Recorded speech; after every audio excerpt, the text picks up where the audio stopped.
Sugar levels మాత్రం బాగా increase అయిపోతుంది. బట్ మీ షోల్డర్ మాత్రం పైకి లెవెల్ ఎక్కిపోతుంది. దీన్నే మనం ఫ్రోజన్ షోల్డర్ అంటాం. సో ఫ్రోజన్ షోల్డర్‌లో షుగర్ లెవెల్ చాలా ఎక్కువ వస్తుంటుంది.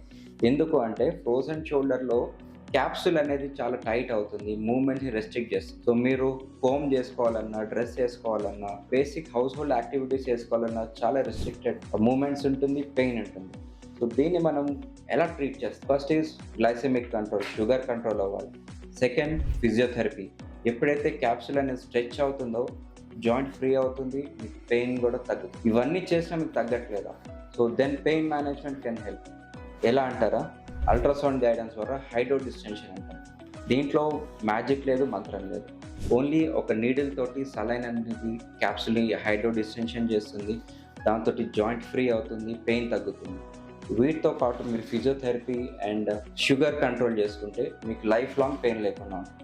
డయాబెటీస్తో స్ట్రగుల్ అవ్వడమే ఎక్కువ, మళ్ళీ ఫ్రోజన్ షోల్డర్ తోటి ఇంకా కష్టపడుతుంది.